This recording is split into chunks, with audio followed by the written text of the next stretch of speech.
Bonjour à tous, bienvenue sur Africly. Alors aujourd'hui, je vais vous partager une interview, en fait 2 interviews que j'ai menées avec l'autrice Eve Guéra. Alors Eve Guéra, je l'ai rencontrée dans un premier temps au festival Étonnant Voyageur de Saint-Malo.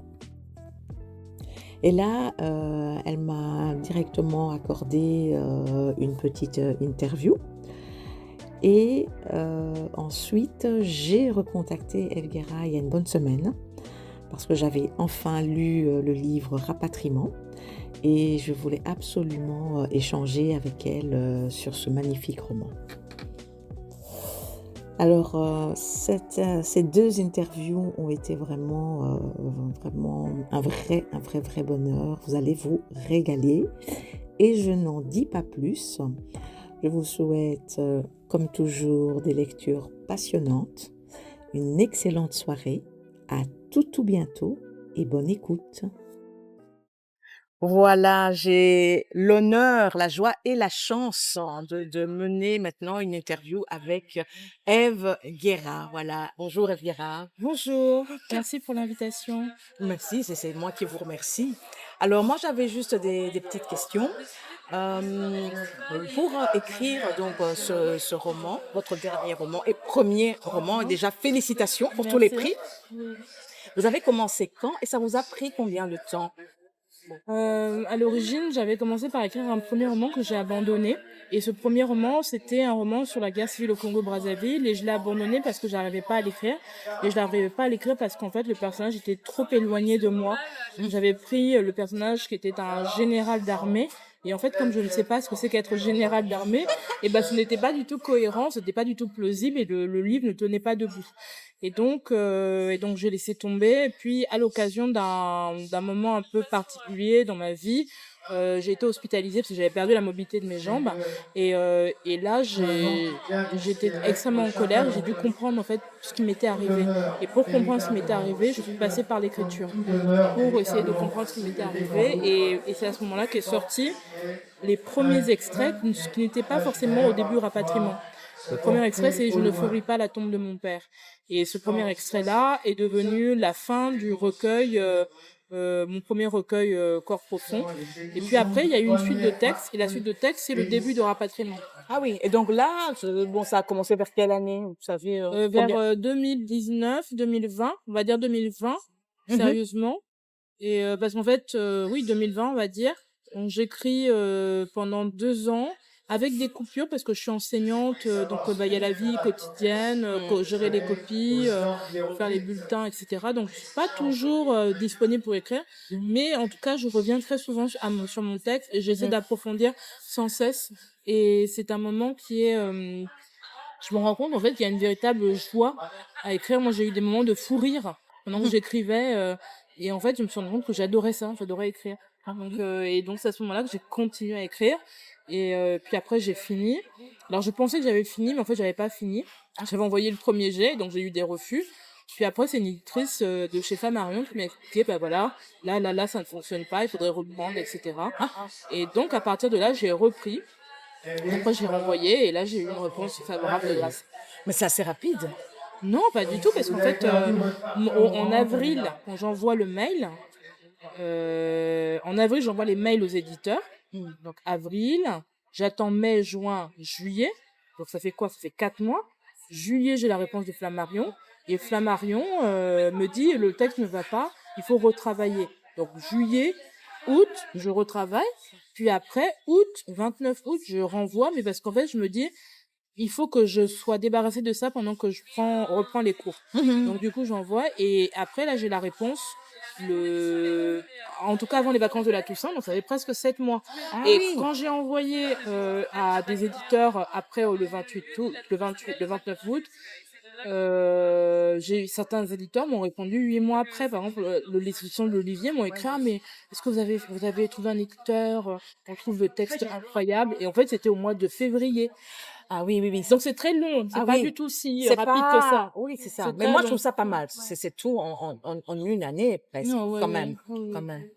Et donc ça. Donc, Ça, c'était pour la publication et pour l'écriture, donc, on m'avait dit à peu près 2 ans. 2018, ouais, 2 ans quand même. Ok. Et je voudrais que vous reveniez un peu sur les thématiques principales, hein, De rapatriement. oui, de rapatriement, sans tout dévoiler. Bien sûr. Rapatriement, c'est l'histoire d'Annabella. Elle a 23 ans et elle veut devenir écrivain. Et en fait, au moment où elle vit un peu cette vie de bohème, quoi, elle est étudiante, elle vit un peu une vie un peu artiste, un peu d'artiste, soit elle suit les cours à la fac, mais en même temps elle écrit, mais sans écrire, etc. Et pendant qu'elle vit cette vie de bohème, elle apprend la mort de son père. Donc c'est la mort de son père va la remettre de plein pied dans la réalité. Arrêter de rêver et concrètement, les diplômes que tu as sur le milieu du marché, tu peux pas les vendre, tu peux pas trouver de travail. Tu fais des études de lettres, de grec et de latin. C'est bien charmant, mais on ne gagne pas sa vie en ayant un master de grec et de latin. Donc, en fait, la mort de son père va la ramener de plein pied avec la réalité. La réalité, c'est que elle a des diplômes qui n'ont pas de valeur, elle n'a pas d'argent, et surtout, elle dit qu'elle est écrivaine, mais elle n'a jamais rien écrit. Ah oui. Et donc, en fait, c'est vraiment, elle se prend un mur dans la figure, et là, elle est obligée de comprendre. Donc, on est dans sa tête quand elle essaie de trouver une solution, parce que son père est mort. Son père est mort à l'étranger, il est mort au Cameroun. Il faut trouver 20 000 euros pour rapatrier le corps, parce qu'en fait, il est français. Il est allé travailler là-bas, mais il n'avait pas de contrat d'expatriation. C'était un peu un ouvrier qui allait un peu à l'aventure, etc. Et donc, comme il n'était pas protégé par une assurance, en fait, faut trouver le transport de Douala à Roissy-Charles de Gaulle, concrètement, ça coûte 18 000 euros. Ok. Voilà. Et puis ensuite, de Roissy-Charles de Gaulle à Bordeaux, ça coûte 2 000 euros. Après, l'enterrement, etc. Donc, voilà, tout ça a quand même un coût. Et qu'elle n'a pas. Et donc, du coup, elle est obligée de regarder avec en face comment faire pour trouver cet argent, etc. Donc, on est dans sa tête quand elle essaie de trouver cette solution-là. Et en même temps, on comprend qu'elle parlait plus à son père. Alors, pourquoi elle ne parlait plus à son père? Pourquoi elle s'est éloignée de son père? Je comprends que son père a essayé de l'éloigner de sa mère en refusant à sa mère le droit de visite après leur séparation, etc. Et il profite en fait de sa supériorité un peu d'occidentale en Afrique pour brimer une jeune fille africaine qui n'a pas forcément les moyens que pourrait avoir un expatrié, la position sociale, etc. Donc il y a un peu ce regard sur le néocolonialisme. Ah oui, ça c'est un thème aussi. Oui, voilà, il y a un peu ce regard sur le néocolonialisme de ces gens qui arrivent en Afrique et qui ne veulent pas s'assimiler et qui restent un peu dans un entre-soi. Donc il y a cette peinture un peu de l'entre-soi expatrié et en même temps qui viennent avec un sentiment, avec une volonté de prédation. C'est-à-dire qu'ils viennent, ils épousent des jeunes filles qui pourraient être des jeunes filles mineure. La mère d'Annabella, elle a 16 ans quand elle met au monde de l'enfant. Donc, il y a ce côté un peu... j'ai voulu montrer une peinture sociale qui n'est pas le milieu bourgeois de l'expatriation, qui n'est pas les expatriés qui arrivent avec leurs femmes dans les ambassades, les coopérants, etc. Les gens bien installés. Je parle vraiment des gens qui sont des aventuriers, qu'on retrouve dans des bars le soir, dans des hôtels. Ils sont là depuis des années, qui passent leur temps à boire à longueur de journée. Le père de Navola est alcoolique.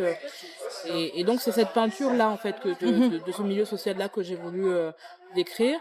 Et en même temps, j'ai voulu aussi montrer ce que c'était que le métissage, mais pas du côté rose de la chose. Pas du côté...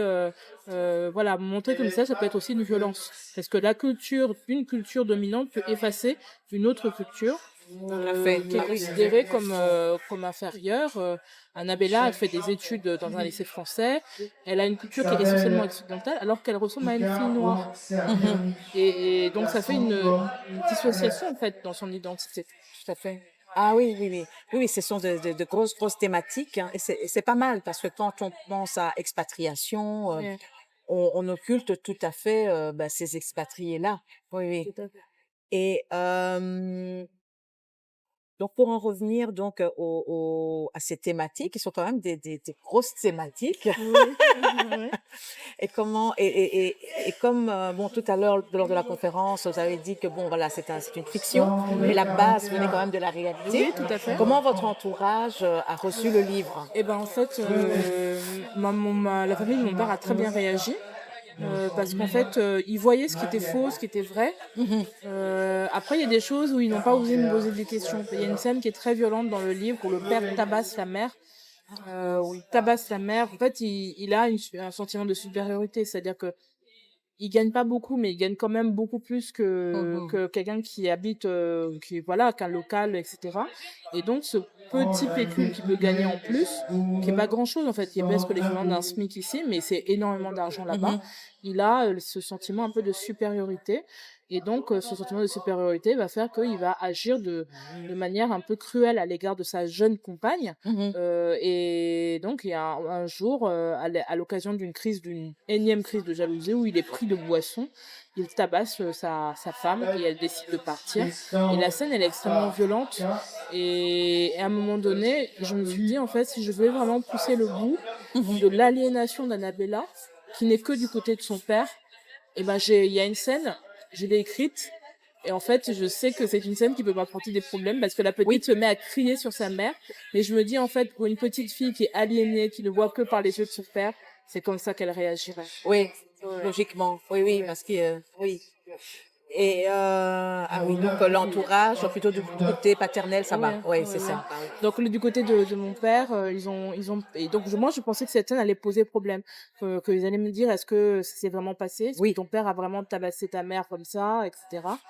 Et en fait, ils m'ont pas posé de questions. Ils m'ont pas posé de questions parce que il n'ose pas. ils n'osent pas et puis il y a des choses qui ont été changées un peu dans la généalogie familiale, par exemple, ma tante, je l'ai appelée Ada alors que c'est le nom de ma grande-tante, Mhm.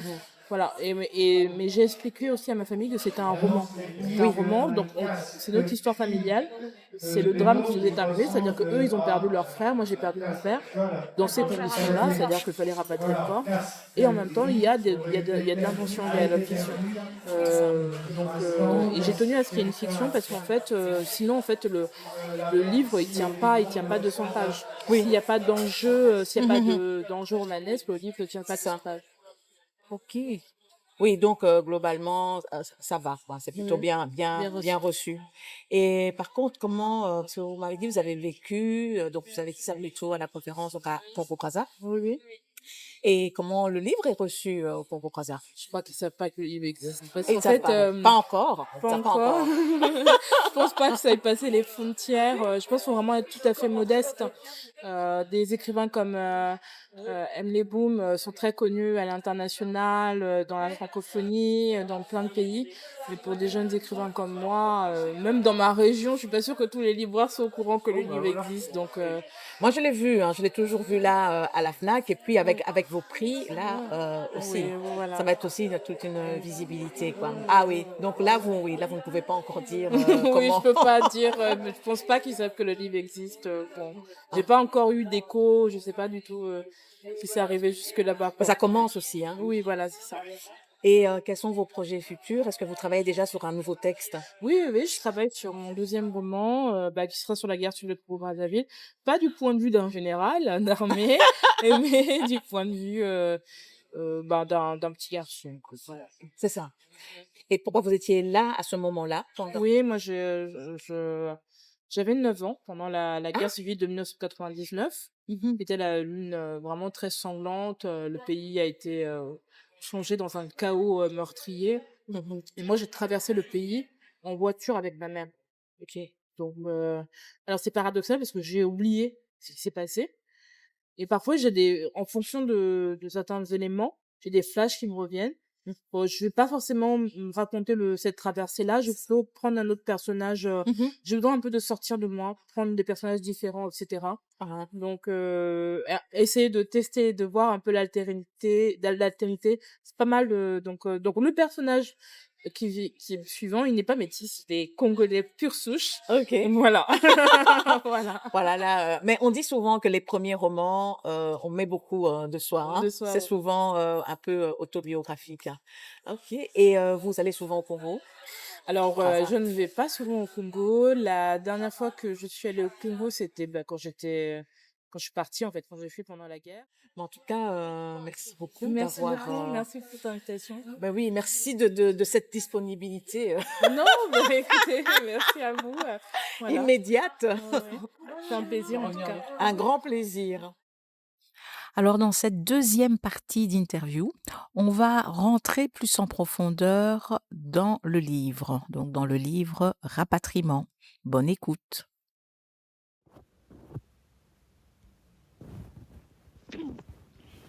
Allô? Oui, bonjour. Oui, bonjour. Donc, je suis Marie-Thérèse. On s'est rencontrés à Saint-Malo. J'espère que ça va. Oui, je me souviens. Oui, je me souviens très bien et je savais très bien qu'on avait rendez-vous aujourd'hui, ne vous inquiétez pas. Ah, ok. Voilà, donc désolée pour le dimanche. Je sais que c'est le jour du repos, mais mais c'était vraiment gentil de votre part d'accepter directement cette interview. Est-ce que vous m'entendez bien? Oui, je m'entends très bien, oui. Et vous? Oui, très très bien. Donc j'ai déjà démarré l'enregistrement. Donc D'accord. oui, je sais pas, je vous ai envoyé le lien donc sur mon tout nouveau podcast. Donc je vous ai déjà présenté et j'ai raconté l'histoire du livre sans évidemment dévoiler la fin. Et là pour mes auditeurs, donc je viens avec 5 questions sur des thématiques qui m'ont frappé dans le livre. Ça va pour vous? Oui, bien sûr.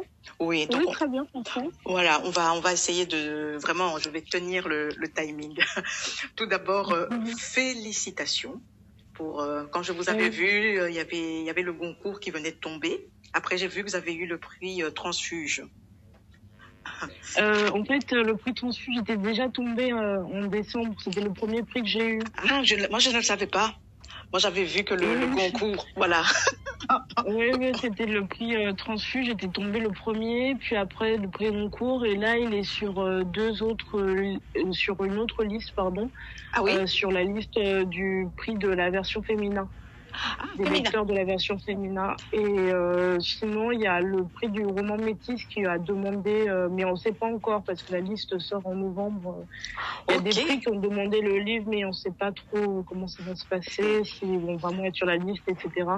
Parce que généralement, quand le livre a déjà un prix comme le prix Goncourt, généralement, ils le mettent pas, ils l'enlèvent pour laisser la place aux autres. Ah oui, dans ce sens-là. Mais on ne sait jamais. Oui, après, ce serait une bonne chose, hein, mais bon, c'est en même temps, je trouve que c'est déjà pas mal, hein, le chemin que le livre a eu, c'est déjà pas mal, donc. Ah oui. Faut pas être trop gourmand. Hein. Non, mais vos lecteurs vous le souhaitent quand même. Ah, merci, c'est gentil. Alors, moi voilà. Moi, j'avais des questions avant tout sur quelle a été votre implication et votre choix au niveau du livre, au niveau de l'objet livre. Parce que je trouve déjà que la couverture, déjà votre photo comme ça, avec ce regard intriguant, et simplement le titre comme ça intrigue déjà, ça attire déjà. Est-ce que c'est vous qui avez eu cette suggestion ? La couverture, en fait, chez Grasset, on met toujours la photo de l'auteur. Et peu importe que ce soit un jeune auteur ou un auteur confirmé, ou c'est un peu la marque de fabrique de Grasset, c'est que la couverture, elle est assez neutre. Il y a une photo de l'auteur en bandeau. Et c'est une façon un peu de présenter le visage de l'auteur. Donc voilà, donc tous les livres chez Grasset ont la petite photo en bandeau de l'auteur. On voit à quoi ressemble l'auteur. Et moi, j'avais un gros problème, c'est que comme j'avais pris énormément de poids en très peu de temps, je ne m'étais pas préparée. Moi, je ne pensais pas que j'étais devenue si forte, si ronde. Et donc, je n'avais pas pris conscience de mon poids avant de voir les photos qu'on m'avait envoyées. Et donc, quand j'ai vu les photos, et je me suis dit, oh là là, mais comment on va faire? Et donc, du coup, j'en ai plein mon éditrice. Elle m'a dit, mais t'es écrivain, on n'attend pas d'un écrivain que ce soit un mannequin. Donc, si vraiment ça te gêne, on peut resserrer sur le visage. Et donc, en fait, la photo qui est en couverture, c'est parce que moi-même, en tant que personne, je supportais pas de me voir avec ce corps-là, etc.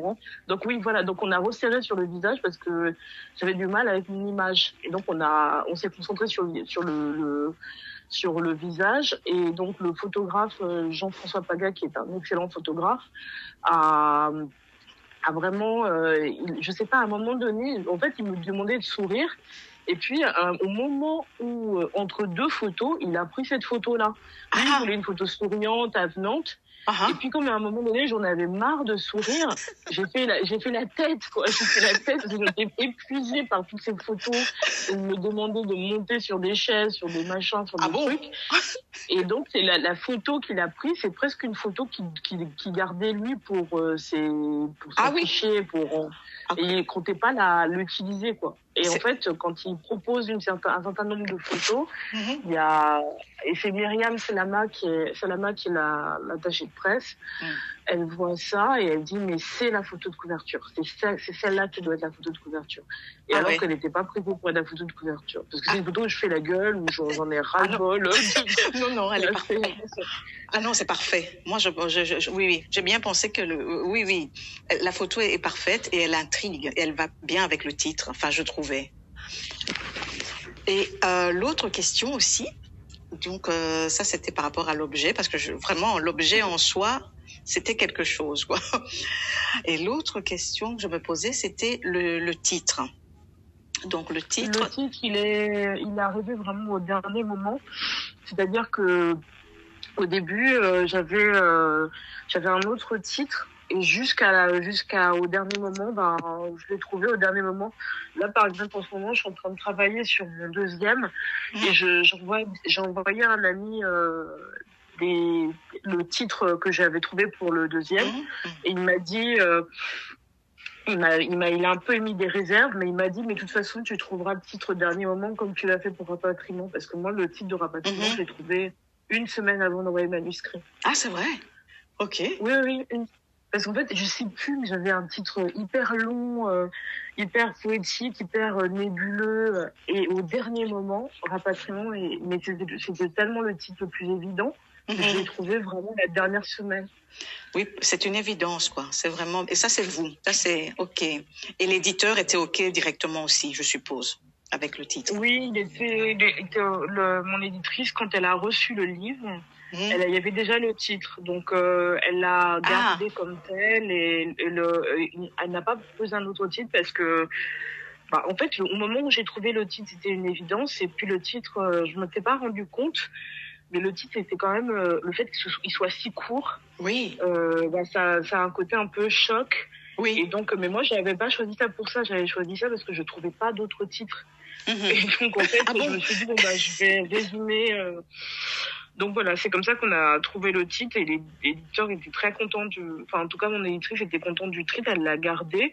Là, pour le deuxième, où j'ai proposé un titre, elle n'a pas mis le titre en contrat. Ça veut dire que pour le moment, le titre, elle trouve que je l'ai pas encore trouvé. Ok. Donc, Ah oui, non, mais ça, c'est du titre. Mais le titre, j'ai l'impression que les titres, je les ai toujours au dernier moment, que ce soit pour mon recueil de poèmes ou pour le roman, je les ai trouvés mais une semaine, 3 jours avant de rendre le manuscrit, quoi. Ah oui, parce que là, j'avais l'impression que c'était vraiment... ce titre colle parfaitement au livre, donc je me dis, ça a été vraiment choisi de longue date, quoi. Non, c'est vraiment au tout dernier moment. Mais moi, j'ai besoin de presque m'épuiser à travailler dans le texte, de travailler à fond le texte, aller jusqu'au bout, mais au point un niveau d'épuisement presque avancé. Et à ce moment-là, j'ai compris de quoi parler le texte que j'écrivais. Et donc, du coup, là, je trouve le titre. Super. Ok. Alors, l'autre question, donc là, voilà, on quitte la couverture, mais ce sont les phrases que vous avez mis en exergue. Donc, oui. Il y a donc une poésie de Christina Campo, il y a Sophocle et il y a Apollinaire. Pourquoi ces choix-là? Parce que il y a une progression. En fait, les citations font écho à une progression du texte. Quand la première citation de Christina Campo, c'est tout est réalité et métaphore, au sens où tout ce qui est dit est à la fois une vérité et une fable. À la fin du roman, elle dit il n'y a rien de plus vrai, rien n'est plus éloigné de la réalité que le rapport de police, et rien n'est plus vrai que la fiction, parce qu'en fait fait, dans la fiction, il y a une part de réalité qui est grande. Le personnage du père de Nabila est un faiseur de fiction. Et tout en étant un faiseur de fiction, il apprend sa fille à inventer des fictions. Et l'ultime fiction qu'elle va faire, c'est celle d'inventer la mort de son père. Et quand la mort de son père va arriver, la fiction sera une réalité, mais qui va dire quoi? Qui va dire en fait la solitude et l'isolement de ce personnage. Elle a tué symboliquement son père parce que elle voulait être libre, mais en fait, maintenant qu'elle a affaire à sa propre liberté, elle se rend compte qu'elle est fondamentalement seule et qu'elle aurait besoin d'appui, de soutien. Donc la fiction fait sens. Donc d'où l'importance de la phrase de Christina Campo. Et Christina Campo, pourquoi? Parce qu'en fait, Christina Campo, c'est une poète et elle veut devenir écrivain. Et Christina Campo fait partie des poètes qu'elle admire. Et donc, Christina Campo fait aussi écho à tout le grand axe du livre qui est celui de la vocation littéraire. Annabella, c'est quelqu'un qui veut devenir écrivain et qui vit dans une imposture de la littérature. Elle n'écrit pas pour comprendre le monde, elle écrit pour se faire valoir, pour dire je suis écrivain. Et en ce sens-là, elle ne peut avoir elle instrumentalise la littérature, elle ne peut avoir qu'une vision stupide de la littérature qui ne permet pas de devenir écrivain. Et simplement, à ce moment-là, c'est tous les écrivains qu'elle lit, elle ne peut pas avoir accès au sens de la littérature. D'ailleurs, même, il y a au milieu du livre, elle lit un livre de Samuel Beckett, Molloy. Elle le lit comme on pourrait lire un livre de manière universitaire, c'est-à-dire en tirer des citations, comprendre la structure du roman, mais elle mesure la profondeur de ce qu'elle a lu qu'à rebours, au moment où son père meurt. Et au moment où son père meurt, elle comprend le sens de la citation « Ma vie est finie et par quel temps de la conjugaison pourrais-je exprimer cette vie qui se termine ?» Et là, la littérature fait sens justement par l'expérience. Et Christina Campo, c'est un poète qui le dit dans Les Impardonnables, qui est un livre que j'adore de Christina Campo. C'est pas vraiment un roman, ce n'est même pas un recueil de poèmes, parce qu'en fait Christina Campo c'est une poète mystique italienne, et elle a écrit des textes critiques. Et dans ces textes critiques qui sont regroupés dans un livre que l'on appelle Les Impardonnables, qui sont publiés chez Gallimard L'Arpenteur, et dans ce recueil-là, elle réfléchit sur qu'est-ce que c'est que la sensibilité, qu'est-ce que c'est que l'intuition, qu'est-ce que c'est que la vocation littéraire, etc. Et la citation que j'ai mis, elle est tirée d'un chapitre qui s'appelle Le Parc aux cerfs. Et dans Le Parc aux cerfs, elle se demande pourquoi devient-on écrivain et pourquoi écrit-on. Et elle commence ce chapitre par elle dit si parfois j'écris, c'est que certaines choses ne veulent pas me quitter, et que justement les écrivains, je les garde entièrement en moi. Et là, Christina Campo, quand elle dit ça, elle a le souvenir de Marcel Proust, parce que c'est une très très grande proustienne, une très grande lectrice de Proust. Dans Les Impardonnables, il y a des commentaires de la recherche de temps perdu, et Proust dit justement ce que les écrivains, ce qui fait la joie de l'écriture, il parle de la fameuse joie extratemporelle. Ce qui fait la joie de l'écriture, c'est la capacité à pouvoir rassembler les strates du temps. Et Annabella, quand elle dit qu'elle va être écrivain, elle ne comprend pas pourquoi elle va être écrivain. Elle va être écrivain parce que elle pense que c'est simplement avoir un statut social. Or, le véritable écrivain, il est en quête des mondes perdus, il est en quête du passé, il est en quête d'un sens du monde. Il veut pas devenir écrivain pour dire je suis écrivain. Et c'est absurde. Et donc il y a tout ce chemin-là de la littérature pour Annabella. Et donc d'où l'importance de Christina Campo, qui est vraiment un véritable auteur qui a réfléchi sur la fonction de l'écrivain et le rapport presque entre la mystique et la littérature. Et parce qu'en fait, Christina Campo, comme Proust, comme Mallarmé, disent que la littérature c'est une activité spirituelle. C'est presque, oui, alors c'est presque il y a une dimension sacrée du langage. C'est-à-dire qu'on en use avec beaucoup de précautions. Les vrais écrivains ne gaspillent pas l'écriture, ils en usent avec beaucoup de précautions. Et Annabella ne peut pas, dans le roman en tout cas, être écrivain parce qu'elle n'a pas compris la dimension spirituelle de la littérature. Elle n'a pas compris que c'est une façon d'accéder au du temps, c'est presque une façon de conquérir des mondes, quoi. Elle ne le comprend pas. Et comme elle ne le comprend pas, elle ne deviendra jamais écrivain. D'ailleurs, même, elle ne finit aucun manuscrit dans le roman. La deuxième citation, c'est une citation de Sophocle. Oui. Puisses-tu ne jamais savoir qui tu es, puisses-tu ne jamais savoir qui tu es, c'est-à-dire puisses-tu ne jamais te reconnaître au sens où comprendre, parce qu'Annabella, elle vit dans une fiction d'elle-même. Et le jour où elle se regarde en face, eh ben, elle comprend en fait qu'elle est quelqu'un... elle est quelqu'un de très peu fréquentable, c'est-à-dire que c'est le double de son père. C'est quelqu'un qui a été élevé par un homme misogyne, et avoir été élevé par un homme misogyne fait d'elle quelqu'un qui va déconsidérer beaucoup les femmes, alors qu'elle-même est une femme. Et j'ai voulu construire un personnage qui soit pas simplement une victime. Moi, je crois qu'Annabella, c'est pas qu'une victime, c'est quelqu'un elle a perdu son père, certes, mais en même temps, c'est quelqu'un qui est plein d'orgueil, qui est plein de défauts, qui est plein de contradictions, et j'ai voulu faire ce personnage-là dans cette complexité-là. Et donc, à la fin, elle finit par se regarder en face, et donc par savoir qui elle est, à savoir que elle est métisse, et dans la complexité de ce que ça peut être métisse, c'est-à-dire que il peut y avoir une culture qui s'efface au profit d'une autre. Et être métisse, parfois, c'est simplement... parfois, on fait le choix d'une culture et ça veut dire qu'on en déconsidère une autre. Et dans le cas d'Annabella, c'est la déconsidération. Elle déconsidère la culture de sa mère. Et donc, en fait, en ce sens-là, ce n'est pas quelqu'un... c'est un peu quelqu'un de complexé, on peut le dire, parce qu'elle est toujours du côté de son père. Et j'ai voulu véritablement montrer ça. J'ai voulu véritablement montrer ça, de montrer que le métissage, c'est pas forcément quelque chose de tout lisse, c'est une violence qui est faite où la culture soi-disant dominante efface une culture qui est jugée inférieure, en tout cas par la culture dominante. Le père éduque son enfant comme si c'était un enfant blanc. Or, il s'agit bien d'un enfant métis. Ah oui, très bien. Ah oui, ça c'était pour... oui. Il reste Apollinaire. Et Apollinaire, simplement parce qu'elle doit dire au revoir à son père. Ah oui, elle doit accepter que le père est mort. C'est l'adieu. Et en fait, au début du roman, on lui dit que son père est mort. Et pour que le père soit véritablement... pour qu'elle accepte que son père soit véritablement mort, il faut qu'elle voie le corps. D'où l'importance à rapatrier le corps. Parce que tant que le corps est à l'étranger, tant que le corps est en Afrique, ce n'est pas le problème que le corps soit en Afrique. Si elle-même avait été en Afrique, elle aurait enterré son père en Afrique.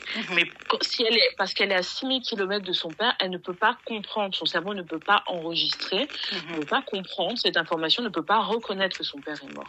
Et donc, c'est pour ça qu'elle a besoin de ramener le corps près d'elle pour comprendre pourquoi le père est mort. Que son père pourra comprendre et pour accepter que le père est mort. Merci. Et dans la forme, toujours, donc la façon dont le récit est construit, donc il n'est pas chronologique. Et ça aussi, c'était vraiment une volonté de votre part, parce que c'est un peu, on se reconstruit un peu, l'histoire se construit comme Annabella. J'ai l'impression que c'est un peu en dialogue comme ça, par bribes. C'est petit à petit qu'on apprend les choses. Et alors on a des flashbacks dans son passé, etc. Donc cette construction un peu non chronologique, c'était aussi votre choix à vous. Je pense que c'était mon choix et surtout, je pense que je voulais construire une enquête. Je voulais que le lecteur soit plongé dans un questionnement, qui se demande mais pourquoi elle ne parlait plus à son père et pourquoi elle s'est éloignée de son père. Ah oui, et que le lecteur découvre au fur et à mesure. Et je crois que fondamentalement, si je voulais être honnête, au moment où je commence à écrire le livre, moi-même je ne sais pas ce que je cherche. D'où la construction parce qu'en fait je cherche en même temps que le lecteur. Je découvre en même temps que le lecteur ce que je cherche en écrivant ce livre. Ok.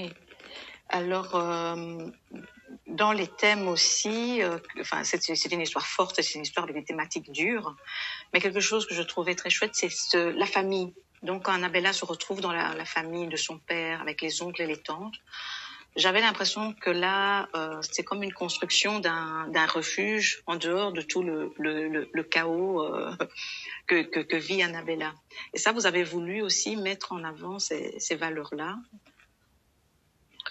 L'une des questions du livre, c'est la première question. Enfin, le livre pose trois questions qui sont presque prétentieuses. C'est à quoi sert la littérature?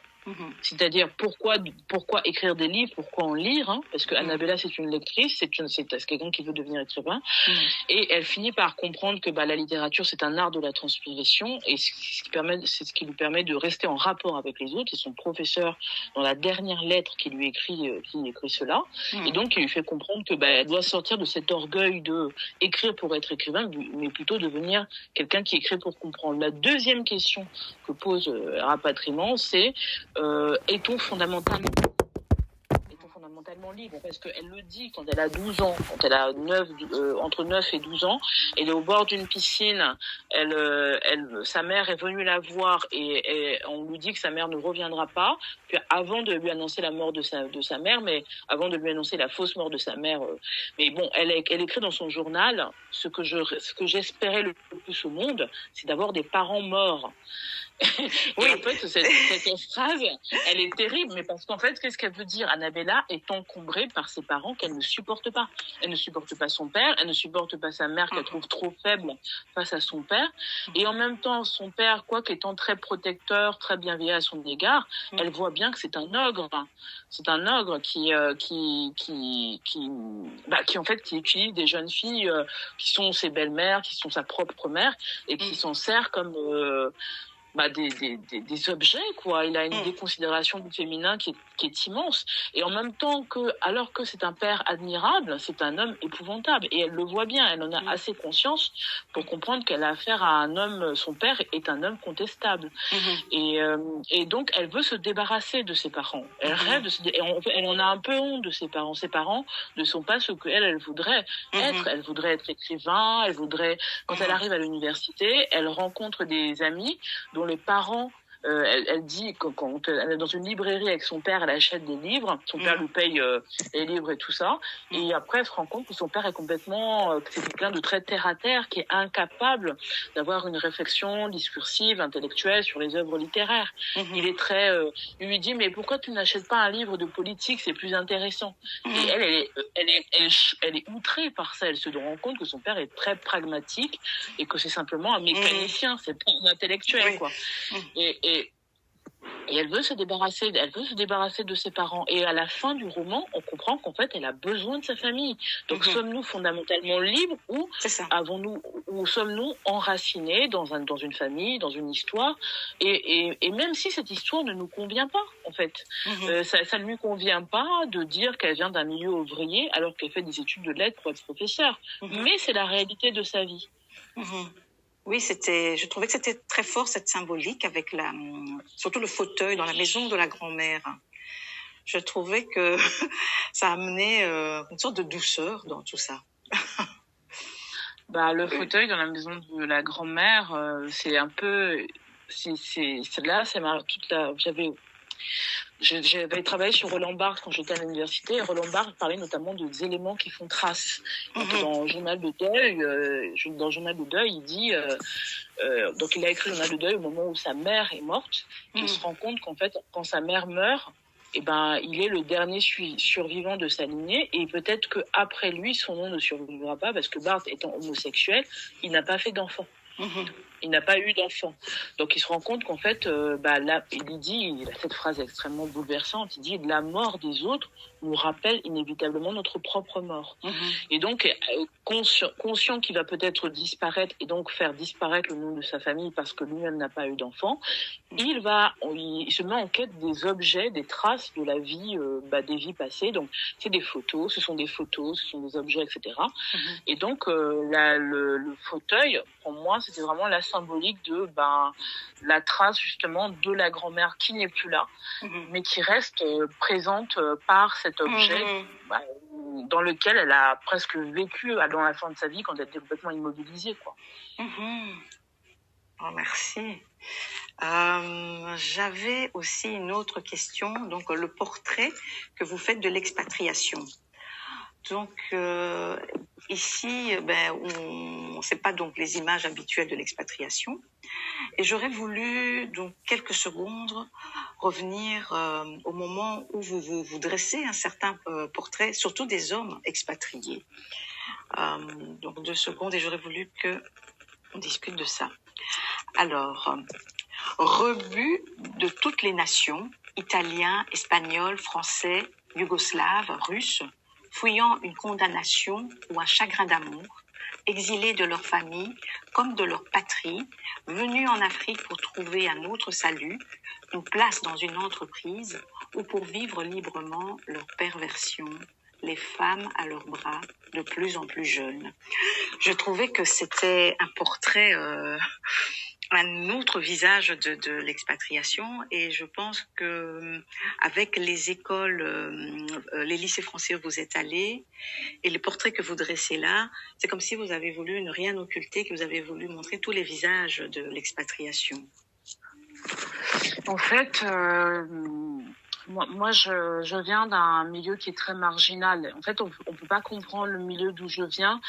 Et c'est pour ça que parfois je me fâche.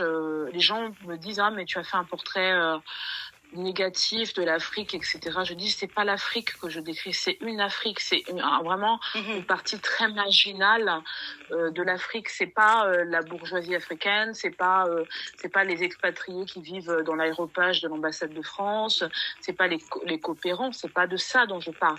Je parle des hommes qui ont 50, 60 ans, qui travaillent sur des chantiers forestiers. C'est vraiment des gens très particuliers de cette population dont je parle. Moi, j'ai grandi avec ces gens-là. Quand j'avais 5, 8 ans, j'étais sur des chantiers forestiers, il y avait des Russes, il y avait des Libanais. On était à 200, 300 kilomètres de toute ville.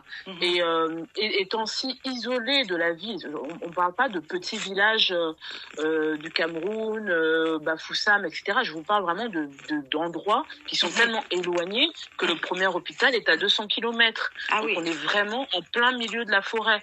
Et c'est donc dans ces endroits-là où il n'y a personne, il n'y a pas de police, il n'y a pas de ceci, il n'y a pas de cela, il s'y passe des choses qui relèvent... on est dans une forme de marginalité extrême. Moi, j'ai vu des hommes qui avaient 60 ans être en couple avec des jeunes filles de 13-14 ans. Et ça ne choquait personne. Le milieu social que je décris, dont je parle, n'est pas un milieu social. C'est pas quand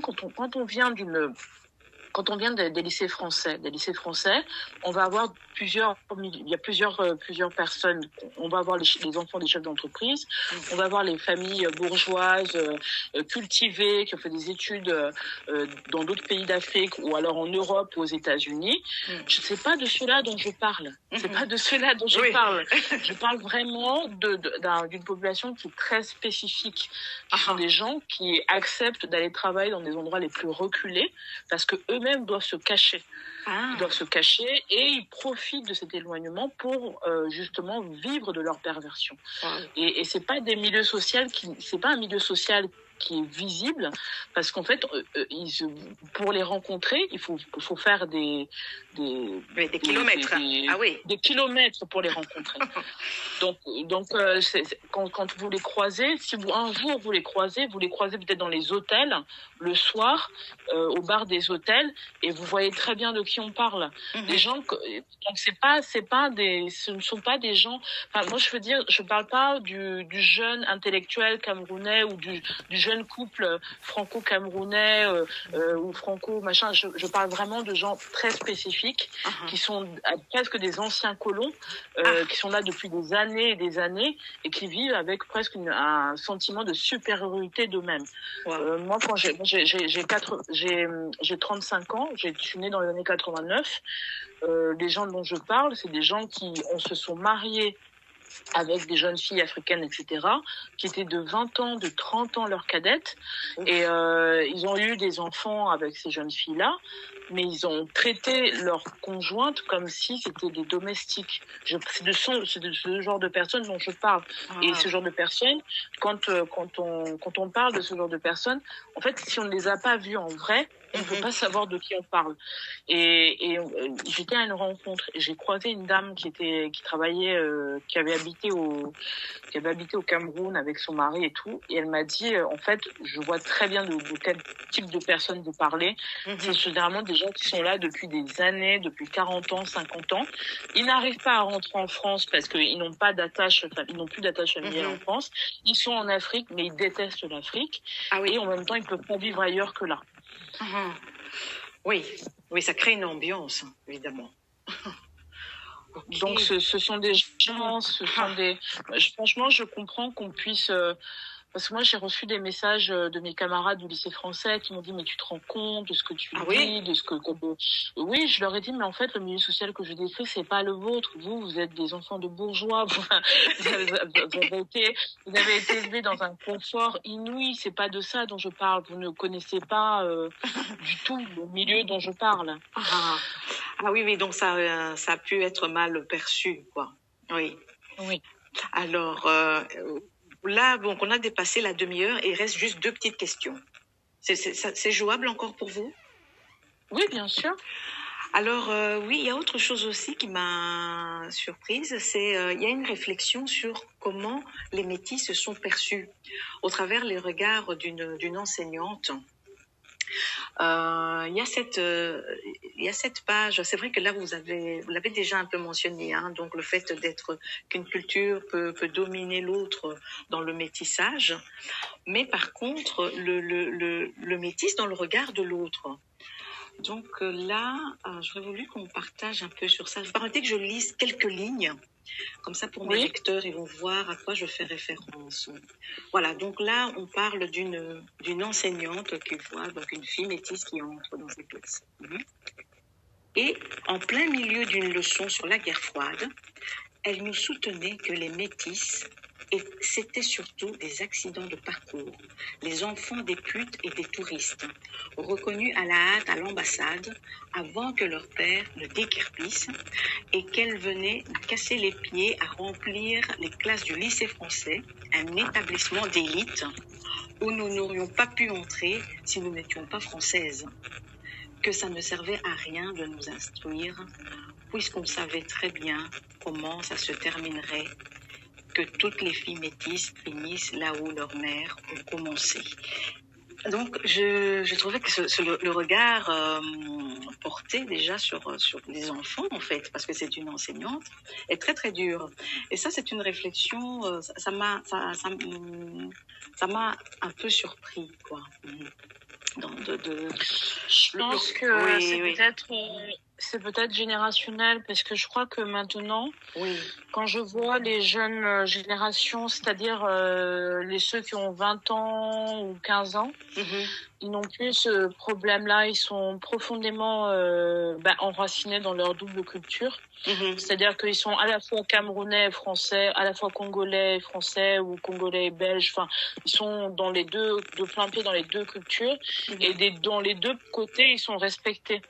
Moi, j'appartiens à la génération un peu avant où c'était beaucoup plus difficile d'être métisse.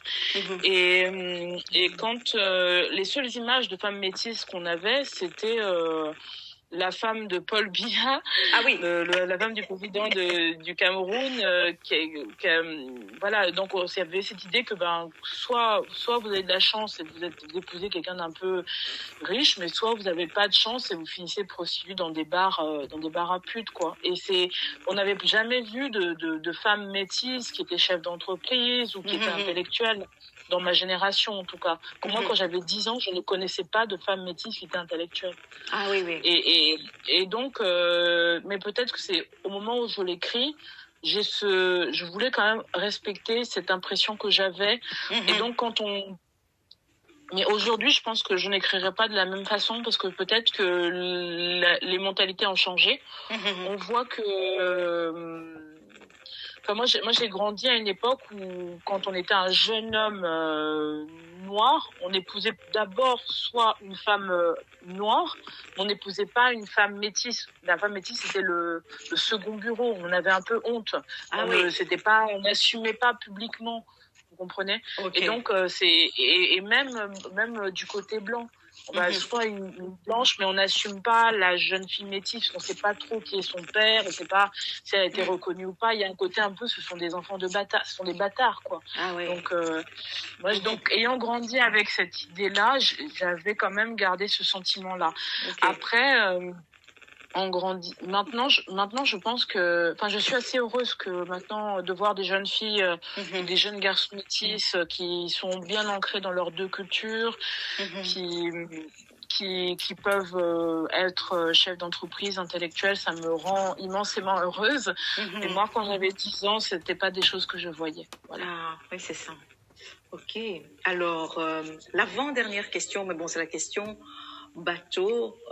C'est juste un peu dire, pas si vous voulez, la part d'autobiographie de fiction, parce que c'est peut-être la question bateau. Bon, Non, mais mais je- vous inquiétez pas. La part autobiographique, c'est que ce qui s'est passé, c'est que moi, j'ai réellement perdu mon père quand j'avais 23 ans et j'ai réellement eu besoin de 20 000 euros pour rapatrier le corps que je n'avais pas. Et la part fictionnelle, c'est toute la question du mensonge. C'est-à-dire que je n'ai jamais menti sur la mort de mon père. Et mon conjoint de l'époque m'avait déjà quitté avant, au moins 2 ans avant. Donc j'ai juste permuté les dates.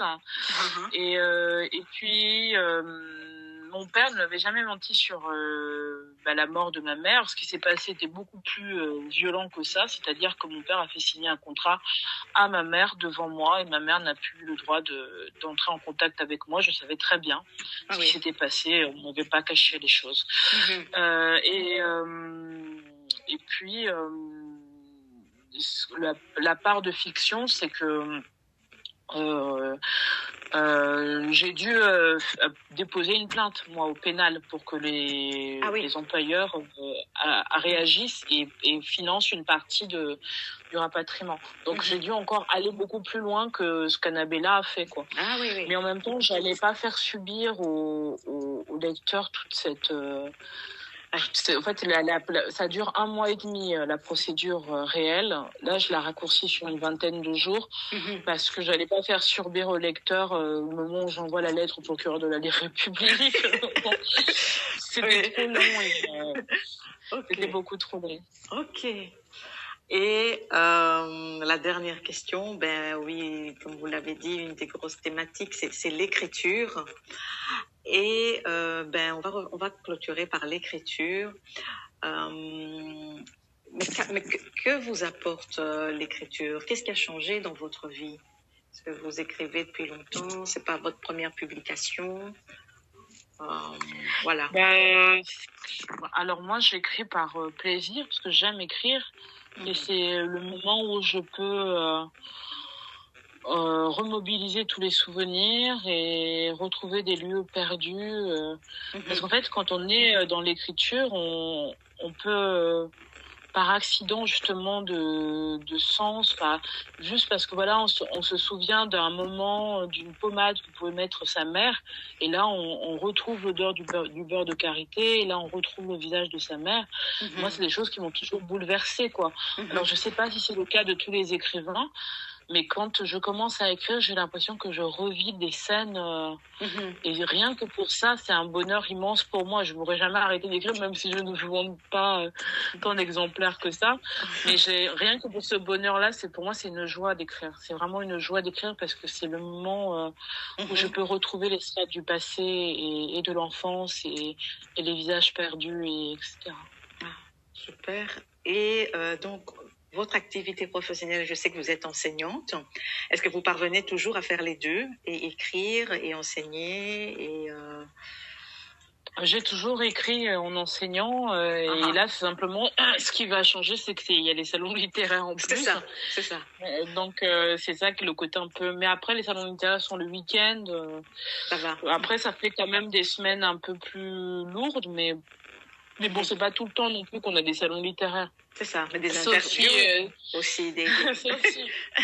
Sauf si on s'appelle Serge Chalandon, mais normalement, moi, dans mon cas, ça reste quand même assez modeste, donc c'est pas tous les jours. Mais on espère aussi que vous allez être comme Serge Chalandon. Ok. Ok. Donc voilà. Ah oui, donc oui, pour le moment, vous pouvez parfaitement allier les deux, quoi. Oui, voilà, je peux tout à fait parfaitement allier les deux. Mhm. Là, j'ai signé le contrat pour le deuxième. Je suis en train de l'écrire en ce moment. Donc là, par exemple, ce matin, j'ai écrit avant d'aller à l'église. Mhm. Voilà, donc non, j'ai toujours écrit pendant que je travaillais. Hein, ça n'a Ok. jamais posé de problème. Ah, et Ce qui change, c'est peut-être les salons, quoi. Oui, voilà. C'est les salons qui sont Et- plus, voilà. Et dans votre idéal de vie, vous voudriez vous y consacrer totalement? Vous vous posez peut-être pas cette question. Ne vivre que d'écriture. par Ben, exemple. je pense que si j'ai trop de temps devant moi, j'écris pas. Moi, j'ai un tempérament assez paresseux. J'ai besoin que d'être contraint. Ah, ok. J'ai besoin de contraintes. J'ai besoin d'avoir un emploi du temps. J'ai besoin de savoir que de telle heure à telle heure, je dois faire ci, ça. Parce qu'en fait, moi, j'ai déjà essayé de prendre une année pour écrire. J'ai rien écrit. C'est la seule Ah année oui? où j'ai rien écrit. Ok. Oui, oui. Ah, c'était trop de temps. Donc, en fait, Mhm. trop de temps devant moi. Ah oui. Trop de temps. Ah, ok. Ok. Donc j'aime bien avoir quand même un peu de... En fait, je suis quelqu'un qui fonctionne par la contrainte et par l'impératif des dates. Et mon éditrice d'ailleurs, qui le sait très bien, quand elle me fait des trucs, quand elle me fait signer des trucs, elle me donne des dates parce que du coup ça me stresse et ça m'oblige à être productif. Ok. Donc, Mais c'est parfait.